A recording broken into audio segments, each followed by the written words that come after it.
ఈ రోజు కూడా ఇళ్లలో కూడా మహిళలు ఉన్నారు కాబట్టి మహిళల పక్షంగా మాట్లాడటం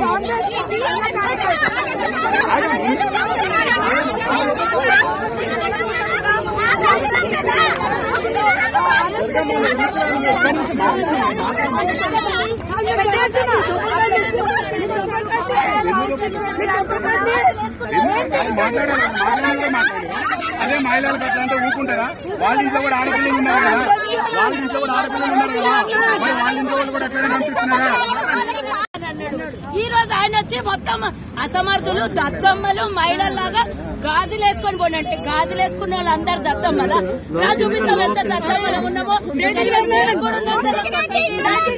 అమ్మగలేదా నీకు పెళ్లి చేసుకుని పెళ్ళాం బిడ్డను అడ్డం పెట్టుకుని ఎలక్షన్ గెలిచినావు.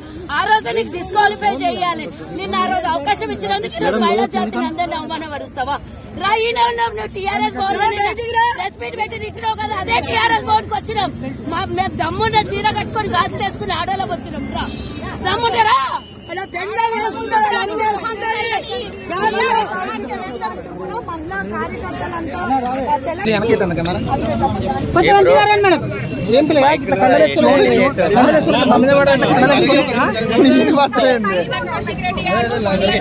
ఎంతో పవిత్రంగా భావించి చీరలు గాజులు ధరిస్తారండి. వాటిని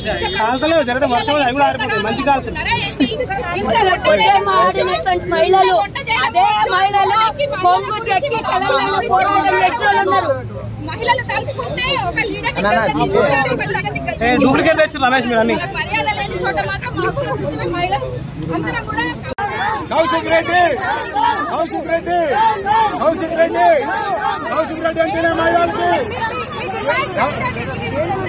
మహిళలకి ఎమ్మటే కౌశిక్ రెడ్డి క్షమాపణ చెప్పాలి.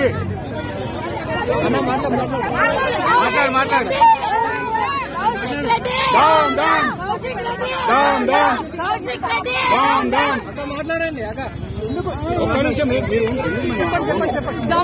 దమ్మున్నాడైతే కావాలి. మహిళల్ని కించపరిచిన కౌశిక్ రెడ్డి సవాల్ ఇసిరెడ్డు. నేను యూత్ ఉన్నా 39 ఏళ్ళు ఉన్నాయి, 65 ఏళ్ళు ఏం చేస్తాడన్నాడు. ఇప్పుడు ఎందుకు ఇట్లా పోలీసు వాళ్ళని అడ్డం పెట్టుకొని ఈ రోజు మమ్మల్ని రాణిస్తలేడు? దమ్మున రమ్మని మహిళల మందిరం వచ్చినాము. పెళ్ళాం బిడ్డని అడ్డం పెట్టుకొని ఎలక్షన్లలో గెలిచిన కౌశిక్ రెడ్డి మహిళా సమాజాన్ని నిన్న కించపరుస్తూ మాట్లాడి ఈరోజు ఇది నీ టీఆర్ఎస్ భవన్ దగ్గరనే ఉన్నాం. దమ్ముంటే రా బిడ్డ చూసుకుందాం. మహిళల మందిరం వచ్చిన మహిళలకంటేనే